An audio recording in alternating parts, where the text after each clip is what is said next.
biasanya kesalahan merekanya ini bukan menggunakan KOL siapa atau salah pilih KOL, itu bukan.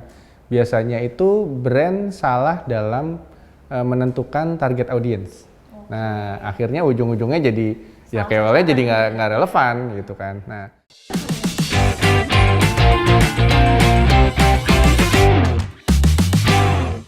dalam dunia digital agency, kamu pasti sering menemukan istilah KOL management. As we know, peran KOL atau Key Opinion Leader sangat besar untuk brand dalam mempromosikan merek maupun produk layanan yang ditawarkan. Karena pendapat mereka dipercaya oleh para pengikutnya dan juga sering dianggap sebagai ahlinya dalam suatu bidang tertentu.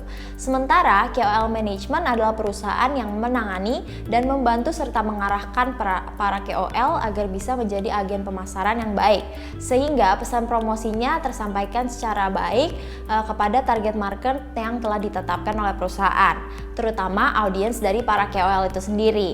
Nah, untuk mengenal KOL management lebih lengkap, di Ecru Talks kali ini kita bakal bahas ngobrol dengan expertnya secara langsung, yaitu Kak Austin, Head of Sales di Party Post.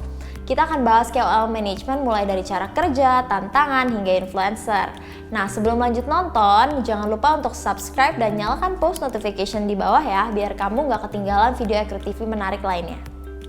Halo, hai, gue Gaby, and welcome to Ecru Talks. Hai guys, balik lagi nih di episode terbaru Ecru Talks. Di episode kali ini pastinya kita ngundang guest yang gak kalah menarik daripada episode-episode sebelumnya. Di sini kita bakal ngundang expert di bidang per KOL-an nih. Tapi di sini KOL-nya bukan KOL sayur ya, bukan call. Tapi di sini KOL itu maksudnya Key Opinion Leader. Nah, langsung kita sapa aja kali ya. Hai Kak Austin. halo Gaby. Apa kabar Kak? Baik. Seneng ya diundang ke Ecru Talks, seneng gak Kak?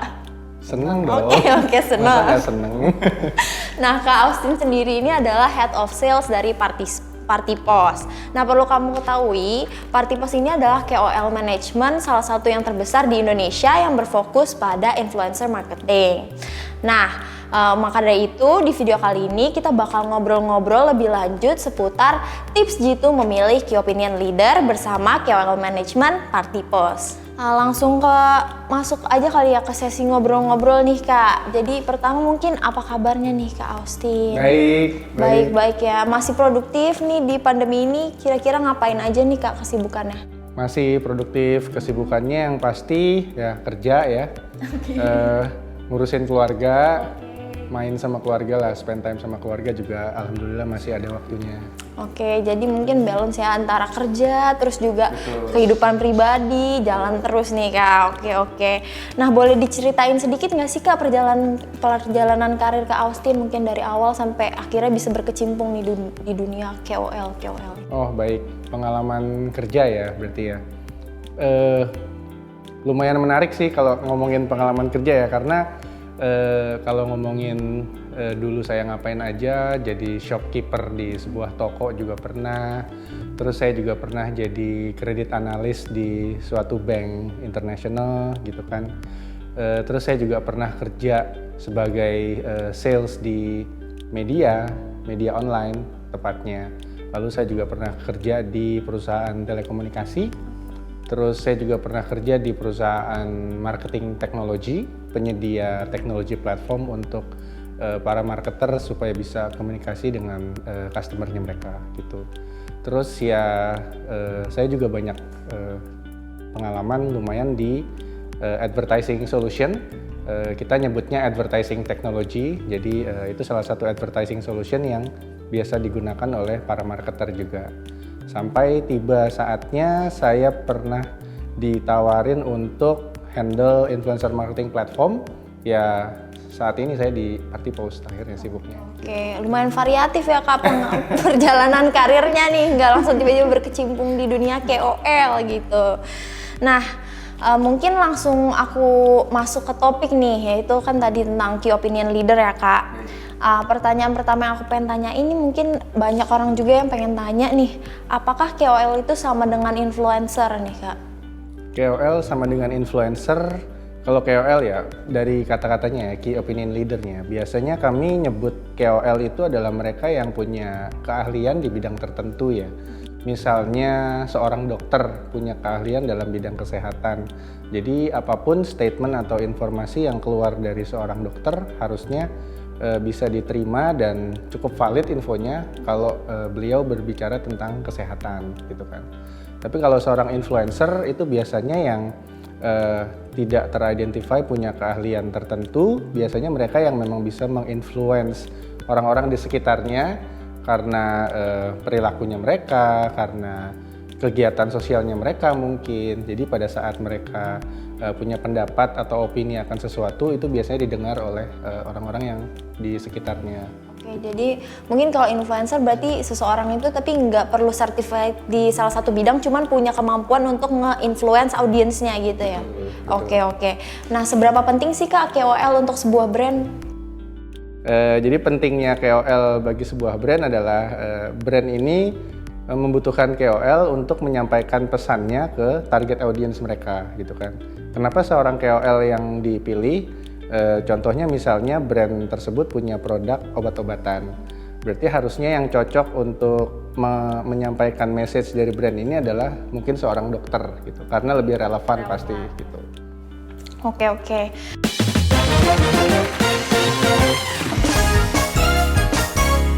Aku bakal sebut beberapa pernyataan, nanti Kak Austin bisa langsung jawab itu mitos atau fakta dan mungkin bisa dijelasin sedikit gitu. Baik. Oke, pernyataan pertama nih, mempromosikan brand lebih efektif dengan influencer di atas 100.000 followers. Menurut Kak Austin, mitos atau fakta? Oke, mitos. Nah, kenapa nih Kak dianggap mitos? Mempromosikan sebuah brand lebih efektif kalau followernya di atas 10.000 tadi ya? 100.000, maaf, di atas 100.000. Itu menurut kami di Partipos ya, itu mitos. Karena semua orang yang berinteraksi dengan orang-orang di sekitarnya harusnya bisa menginfluence, ya kan? Harusnya punya kemampuan untuk menginfluence. Jadi sedikit atau banyaknya pengikut mereka di sosial media itu tidak menentukan effectiveness dari sebuah campaign gitu. Jadi effectiveness itu justru kita ambil contoh, misalnya produknya punya target audience yang tidak terlalu lebar. Maksudnya tidak terlalu lebar, produk ini mungkin hanya mau mentargetkan ibu-ibu yang sudah punya anak misalnya. Nah, kalau followernya di atas 100.000, harusnya target audiens yang dituju itu nggak semuanya ibu-ibu yang punya anak juga kan. Jadi harusnya kalau mau mentargetkan orang-orang yang karakteristiknya lebih spesifik, itu harusnya lebih niche, itu harusnya ke follower yang lebih sedikit dibanding follower yang banyak. Karena pengikutnya bisa siapa saja bisa bisa jadi followernya orang tersebut. Mungkin lebih variatif ya kalau misalkan 100.000 lebih followers. Jadi kalau misalkan emang untuk spesifik target audience atau mungkin target audiensnya lebih niche, mungkin bisa cari KOL yang followersnya lebih sedikit gitu. Mungkin influencer bisa lebih dapat, lebih menuju target yang disasarkan gitu ya Kak ya. Nah, bisa nyari follower yang lebih sedikit dan peserta atau influencernya bisa lebih banyak. Misalnya untuk mendapatkan kita ngomongin reach berarti ya. Kalau followernya di atas 100.000, ya kalau kita jalan dengan influencer yang followernya cuma 1.000, berarti kan bisa 100 orang yang jalan untuk mengimbangi follower yang di atas 100.000 tadi gitu. Nah, pernyataan kedua nih Kak, semua orang bisa menjadi influencer, mitos atau fakta Kak? Fakta. Oke. Mungkin bisa dijelaskan sedikit nih Kak? Bisa. Semua orang bisa menjadi influencer, seperti saya sebutkan tadi bahwa siapapun yang berinteraksi dengan orang-orang di sekitarnya, siapapun yang kehidupan sosialnya masih berjalan dan cukup aktif gitu kan, baik di lingkungan keluarga atau lingkungan pergaulannya sehari-hari, harusnya seseorang ini bisa menginfluence orang-orang di sekitarnya itu gitu kan. Jadi ya idenya kan seorang pasti punya pendapat atau pandangan berbeda-beda terhadap suatu hal kan, atau suatu topik atau suatu kasus gitu kan. Jadi harusnya pendapat yang diutarakan itu menurut kami cukup bisa berimpact kepada siapapun yang menerima pendapat tersebut kan. Gitu. Oke, jadi semua orang bisa jadi influencer guys. Bisa. Nah, pernyataan berikutnya nih, influencer marketing hanya efektif untuk target audiens usia 18 sampai 34 tahun. Mitos. Kenapa tuh Kak? Oke, ngomongin range usia ya, 18 sampai 24 tahun. Jadi maksudnya seorang influencer ini yang umurnya 18 sampai 24 tahun. Target audiensnya. Oh, baik. Ini kembali ke karakteristik produk dari sebuah brand ya. Jadi ada brand yang memang mentargetkan usia 18 sampai 24 tahun. Tapi kan juga pasti brand punya produk yang target audiensnya itu di atas 30 tahun misalnya. Misalnya susu bayi, sudah pasti yang ditargetkan yang calon ibu atau ibu-ibu yang sudah punya anak satu lalu punya program untuk punya anak lagi, itu kan berarti 18 sampai 24 tahun kurang relevan kan untuk produk tersebut gitu. Selanjutnya nih mungkin yang terakhir nih Kak pernyataannya. Oh, baik. Influencer marketing bisa meningkatkan conversion atau sales dari sebuah brand gitu. Itu mitos atau fakta? Oke, fakta. Gimana tuh Kak? Mungkin bisa dijelasin. Oke, influencer marketing bisa mengenerate conversion sampai ke sales, betul. Kita ngambil pengalaman pribadi aja sih. Jadi kalau kita aktif di sosial media gitu kan.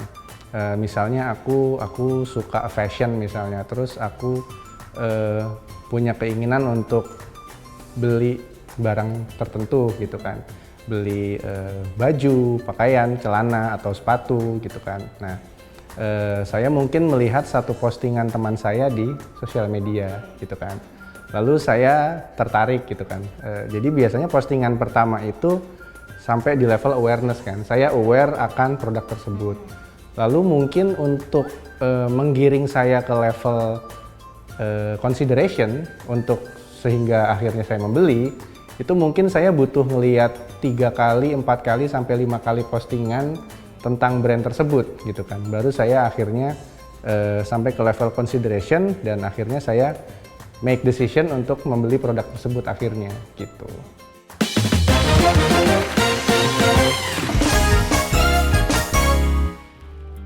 Nah, lanjut ke pertanyaan berikutnya nih Kak. Bagaimana sih cara kerja Party Post nih? Mungkin aku bakal bahas sedikit kan tentang Party Postnya juga. Baik. Jadi Party Post itu kami adalah perusahaan teknologi. Kami punya teknologi platform berupa mobile app ya. Bisa didapatkan di Google Play Store atau di Apple Store. Aplikasi ini bisa diinstal, jadi Gaby bisa register ke aplikasinya. Kalau Gaby register itu berarti asumsinya Gaby mau ikutan jadi salah satu influencer yang tergabung di mobile app-nya Party Post gitu. Jadi fungsinya di sini kalau dari sisi brand itu melihatnya Party Post bisa membantu brand untuk bisa terhubung dengan potensial customer-nya mereka gitu.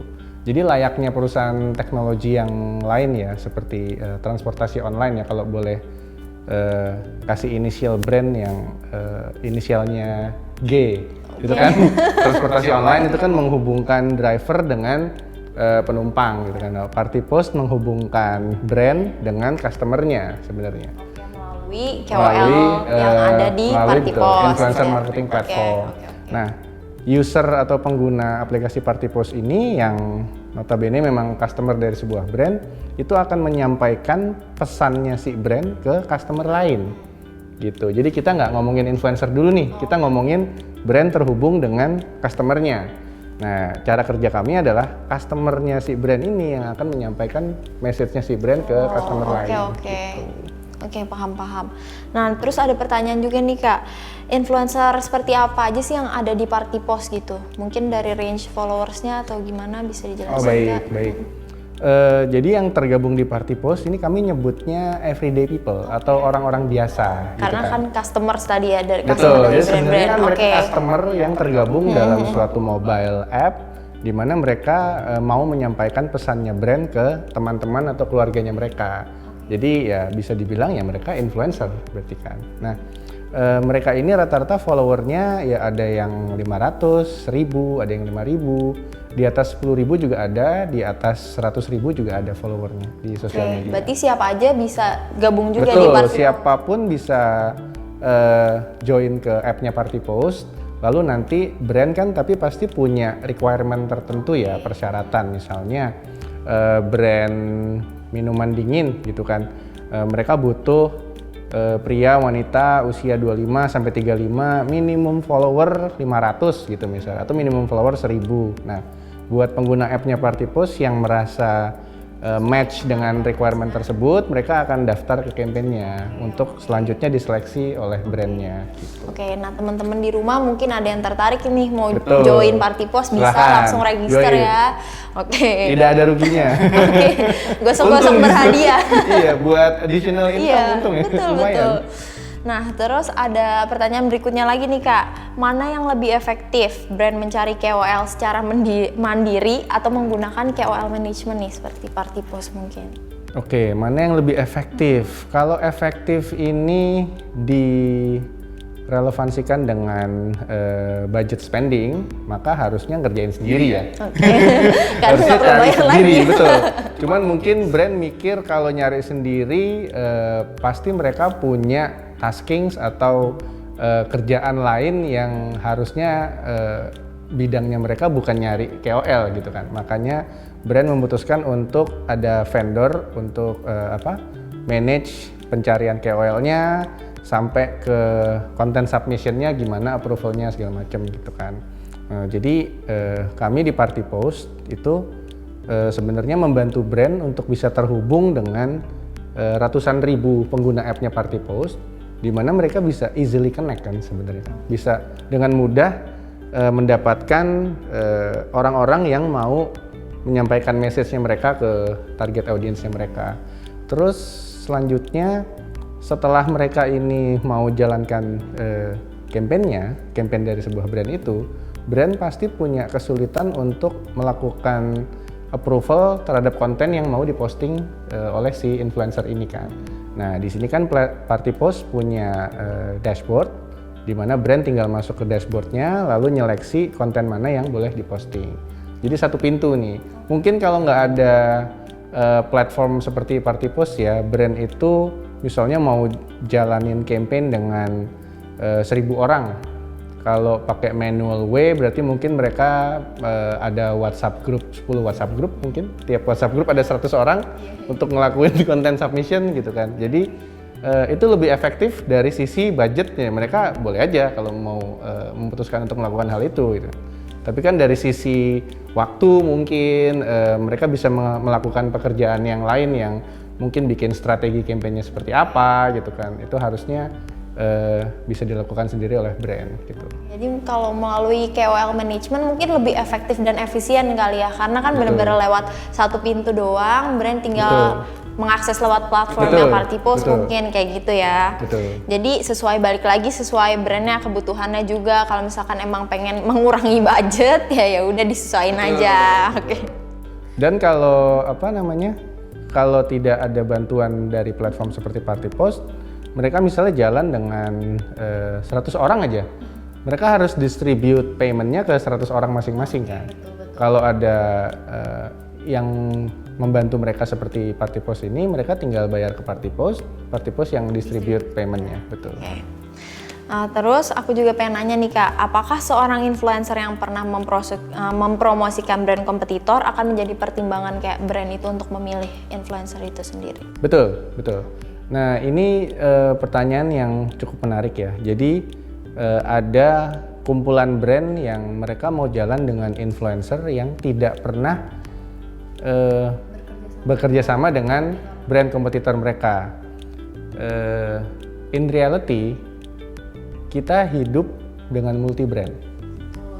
Hari ini saya minum teh kemasan yang brand A, dan besok saya bisa minum teh kemasan dengan brand B gitu kan. Nah, jadi ada brand yang memang sensitif untuk kami nggak mau kalau KOL ini pernah mengkampanyekan brand A, which is menurut kami valid kalau kacamatanya dari brand image gitu kan. Jadi kalau memang mau meng-create image, maka mungkin brand akan memilih figur atau seseorang yang cocok untuk terafiliasi dengan brand tersebut gitu. Misalnya orang ini adalah atlet, nah maka mungkin brand yang ada di ranah sport gitu kan, seperti yang inisial N atau E itu mau mengendorse influencer atau KOL yang ini gitu kan. Nah, cuman kalau user app-nya Party Post yang notabene orang biasa, mereka sebenarnya kan end customer dari brand tersebut. Nah, ada brand yang berpikir bahwa, pernah nih brand tanya ke saya, produk saya adalah susu untuk bayi, maka saya mau jalan dengan influencer yang tidak pernah menjalankan campaign dari brand kompetitor saya, gitu kan. Oke, setelah kami jelaskan pengguna Party Post itu seperti apa, akhirnya brand ini merubah policy-nya atau merubah peraturannya. Akhirnya mereka sadar bahwa, oke, berarti pengguna app-nya Party Post ini customer saya dong. Oh, betul Pak, gitu kan. Berarti saya sekarang maunya pengguna Party Post ini yang pernah jalanin campaign-nya kompetitor saya justru yang saya mau rekrut. Oh, saya akhirnya tanya kan, oh kenapa Pak?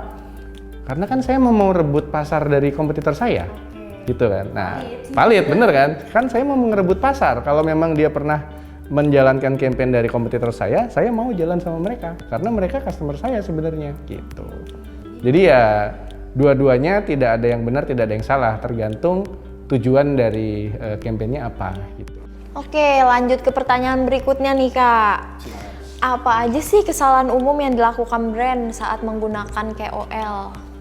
Kesalahan umum yang dilakukan brand saat menggunakan KOL, biasanya nih yang aku sadari ya, dan brandnya sendiri sharing ke aku sendiri gitu kan. Biasanya kesalahan merekanya ini bukan menggunakan KOL siapa atau salah pilih KOL, itu bukan. Biasanya itu brand salah dalam menentukan target audience. Nah, akhirnya ujung-ujungnya jadi ya KOL-nya jadi nggak relevan gitu kan. Nah, itu satu. Terus brandnya juga salah menentukan karakteristik produknya sendiri gitu. Jadi sebenarnya again ini nggak ada salah, nggak ada benar. Semua itu kan perlu dilakukan research ya. Jadi saat brand melakukan mau melakukan komunikasi ke target audiensnya, harusnya mereka mengenal target audiensnya ini seperti apa dan komunikasi seperti apa yang cocok supaya mereka bisa get the attention kan dari komunikasi tersebut gitu. Itu sih biasanya yang aku aware. Mungkin bisa jadi pelajaran nih untuk brand-brand yang nonton, itu kesalahan terbesar jangan diulang ya. Nah, terus juga gimana sih Kak cara menyeleksi KOL yang relevan sesuai yang ingin dibangun oleh brand gitu, apa yang pengen disampaikan oleh brand gitu. Baik, ya balik lagi sebenarnya ini relate dengan pertanyaan sebelumnya. Brand itu biasanya come up dengan brand punya suatu produk, brand sudah menentukan karakteristik produk ini itu akan dikonsumsi oleh pria dan wanita. Tadi range usia mungkin 20-30 tahun mungkin. Terus demografiknya, interestnya apa, lalu biasanya orang-orang ini berkumpul di mana, apakah aktif di sosial media, apakah aktif di pertemuan komunitas tertentu misalnya. Nah, di situ brand baru bisa menentukan KOL atau influencer seperti apa yang cocok menyampaikan pesan ini gitu. Oke. Nah, terus gimana cara terbaik untuk mengukur efektivitas penggunaan key opinion leader, Kak? Gimana cara mengukurnya gitu yang paling efektif? Oke, kalau bicara tentang effectiveness dan parameternya, ujung-ujungnya kan KOL atau influencer ini akan memposting pesan dari brand tersebut di sosial media mereka kan. Biasanya hasil dari posting itu kan kita dapat insight seperti engagementnya berapa, engagement rate-nya berapa, reach-nya berapa. Nah, biasanya matrix itulah yang digunakan untuk mengukur apakah ini sesuai dengan ekspektasi dari brand tersebut. Gitu. Oke, jadi lebih ke matrix social medianya mungkin. Betul, ya Kak ya? matrix social media. Oke. Terus tantangan terbesar untuk KOL management saat ini gimana sih Kak? Mungkin dari Party Post ada cerita gitu. Oke, wah. Kalau tantangan terbesar KOL management saat ini kayaknya aku kurang kompeten untuk bisa menjawab ya. Cuman aku lebih bisa menjawab tantangan Party Post saat ini gitu kan. Ya, consider Party Post sebagai influencer management atau KOL management. Party Post sendiri kami punya visi misi itu mau menyuarakan genuine voices lewat everyday people. Everyday people itu siapa? Ya pengguna app-nya Party Post gitu kan. Genuine voices itu apa? Maksudnya adalah kami berharap pengguna app-nya Party Post itu bisa menyampaikan pesannya si brand secara otentik dengan gaya bahasanya mereka, dengan gimana cara mereka berkomunikasi sehari-hari. Nah, tantangan Party Post saat ini, brand yang bekerja sama dengan kami, mereka pasti punya A to Z brief yang harus kami jalankan.